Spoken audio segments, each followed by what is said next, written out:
Hi everyone, my name is Maddie, and thank you for joining me today. Today I'll be reviewing a thought-provoking book titled Blind Spots: Why We Fail and What's Right and What to Do About It by Max Bazerman and Anne Tanbrunsel.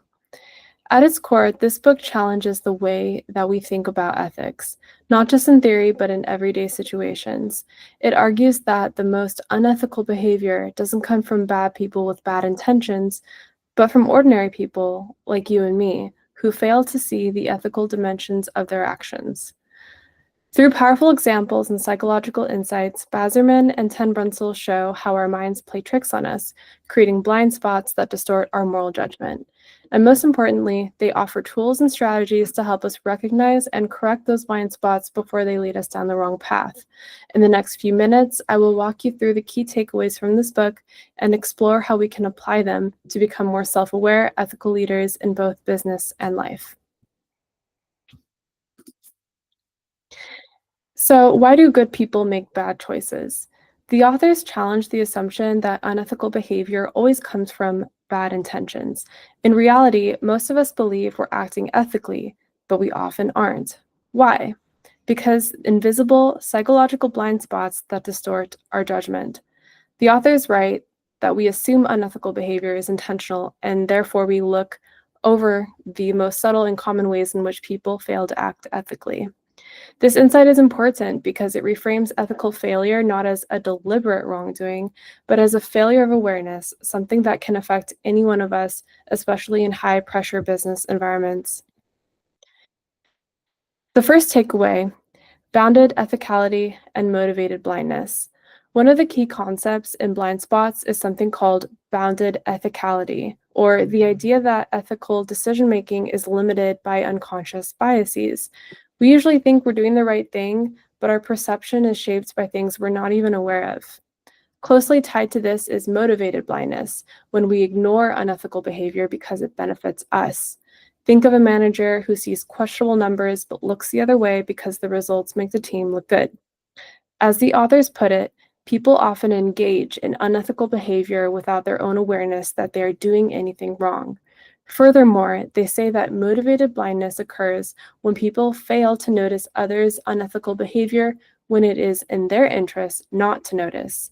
This shows how self-interest and bias can quietly distort our judgment, not because we're being dishonest, but because we failed to see what's really happening. The second key takeaway is ethical fading and the slippery slope. Another major takeaway from blind spots is the idea of ethical fading. In other words, when we stop thinking about what's right or wrong and only focus on performance, profit, or results. In these moments, the moral dimension of our choices fades from view. This often leads into what the authors then call the slippery slope, where small ethical compromises gradually escalate into serious misconduct. It's not that people suddenly choose to act unethically. It's that they slowly shift step by step until they do the wrong thing and that becomes normalized. Bazerman and Ten Brunsel write, ethical fading occurs when the ethical aspects of a decision disappear from view, and we are more likely to accept unethical behavior when it develops gradually rather than in one large step. This reminds us that ignoring small problems can open the door to much bigger ones, especially when no one is paying attention or speaking up. The third and final takeaway is outcome bias and systemic fixes.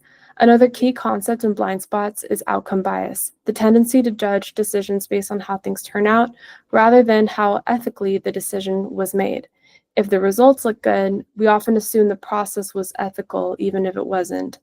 The authors explain, we tend to judge the ethicality of decisions on whether their outcomes are good or bad.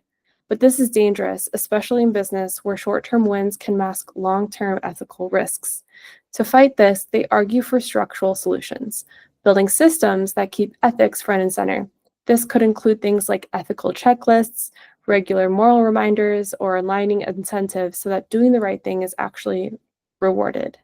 As they put it, we need to design systems that will prompt people to see the ethical implications of their decisions and to act accordingly. In other words, good outcomes aren't enough. The process has to be principled too. So in conclusion, what can we do about all of this? I think the biggest lesson from blind spots is the idea that good intentions are not enough. To lead ethically, we have to actively recognize where our thinking might be limited and commit ourselves to correcting it. The authors remind us that the first step in closing our ethical gaps is to recognize that one exists in the first place. In other words, that self-awareness is where real ethical growth happens. They go on to say that we need to develop strategies that help people align their behavior with their intended moral values. And that's what ethical leadership is all about, asking what's right, not just what works. When we align our actions with our values, we earn trust, not just from others, but from ourselves. And that's the first real step towards closing our blind spots. With that, thank you so much for listening. Have a great day.